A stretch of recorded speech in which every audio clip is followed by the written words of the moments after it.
Welcome to the Worth Knowing live stream on the Cliff's Edge channel on YouTube, the Worth Knowing Substack. That's my Substack. We're on Facebook. We're on Twitter. We're on Twitch. Sounds like I'm hawking Spaceballs the cereal, Spaceballs the flamethrower. Speaking of throwing flames, it really felt like there were flames coming out of President Donald Trump's ears over the last few days. I know there's a cottage industry in media of declaring a single moment as Donald Trump's downfall. His comeuppance has come. It's his doom. And it's got a Lucy in the football feeling to it, right? It's like John Oliver. It's like, we got him. Did we, though? Never really quite pans out that way. So there's literally on earth almost no one better to talk about this than Dan Perry. He is the former Middle East editor for the Associated Press, also lead for AP coverage in Europe, Africa, and the Caribbean.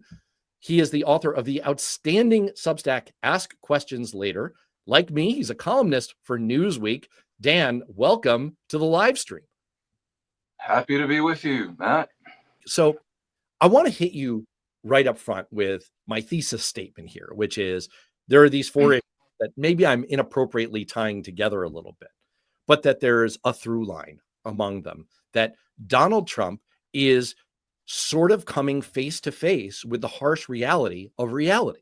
And that all of the stuff that he spouts out of campaign talking points, out of his screeds, all of his illusions about Vladimir Putin, that they're all coming up against reality now.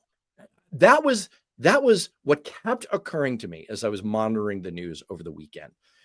What do you make of that, just as a starting point? Were you having the same set of thoughts? Was there a different kind of leitmotif connecting things for you?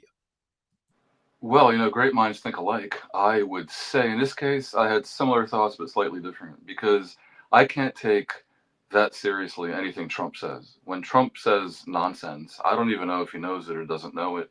I do suspect some capacity issue as part of this equation. Did Trump really ever believe he's going to buy and own Gaza? I mean, you are talking tonight about the United States taking over a sovereign territory. What authority would allow you to do that? Are you talking about a permanent occupation there? I do see a long-term ownership position, and I see it bringing great stability to that part of the Middle East and maybe the entire Middle East. And everybody I've spoken to, this was not a decision made lightly. Everybody I've spoken to loves the idea of the United States owning that piece of land, developing and creating thousands of jobs with something that will be magnificent in a really magnificent area that nobody... I mean, it kind of looks like he doesn't expect to be called out on bullshit, and he assumes that his base, which is all he cares about, will forget about it.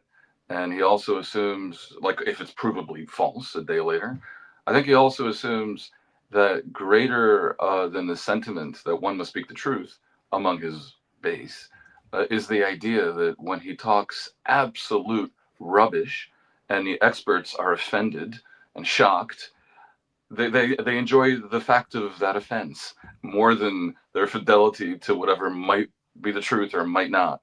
So this whole landscape is so toxic and so laden with mendacity and nonsense that, I don't know, to approach it with regular, like, journalistic tools and, to speak of what he really expected and whether he's gotten a comeuppance strikes me as inadequate, because we're dealing with, like, the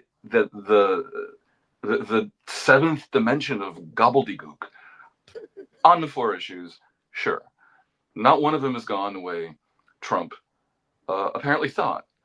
Now, the tariffs, it doesn't even matter what he thought, because it's clear he doesn't understand tariffs.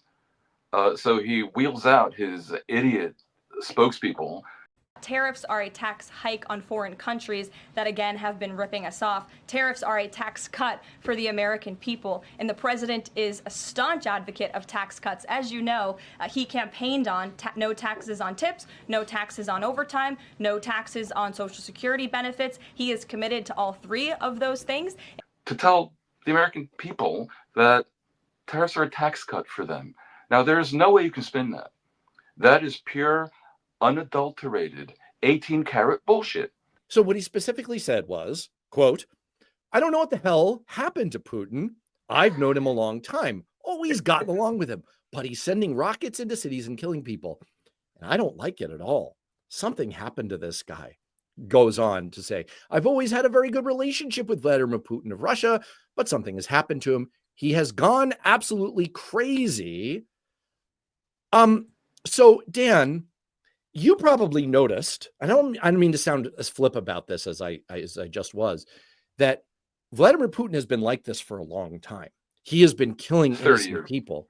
Yes, in Crimea, in Ukraine, which is, that includes In Crimea, Chechnya in Georgia, in the 90s, in China. it probably his own civilians, 20 some years ago when he was faking terrorist attacks in Moscow. It's ridiculous. So why did He's you been write? assassinating journalists and former allies and political rivals and every conceivable kind of murderous skullduggery. And to say that we've always gotten along with such a person who has that record is, again, I mean, how could you?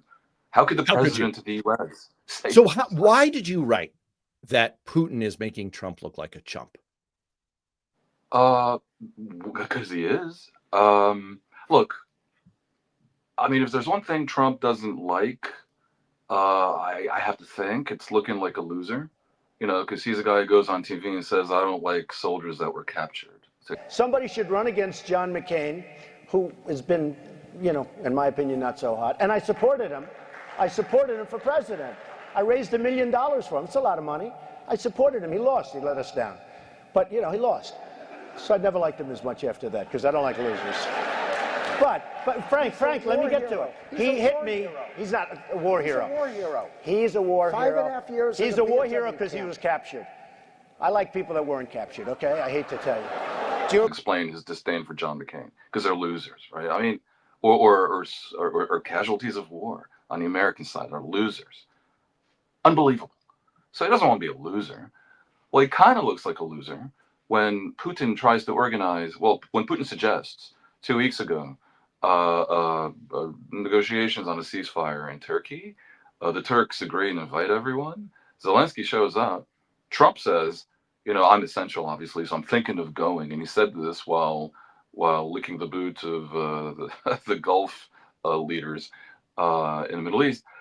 And then Putin just doesn't show up and sends B team or the C team. I mean, you look like a chump, basically. It does bring to mind that infamous meltdown in the Oval Office with Volodymyr Zelensky and the infamous trap meeting. And the fact that when JD Vance went on his pre-programmed screed, he was saying, well, you hold none of the cards, no cards for you, you're cardsless. That seems to be the position that Trump is waking up and discovering that he's in.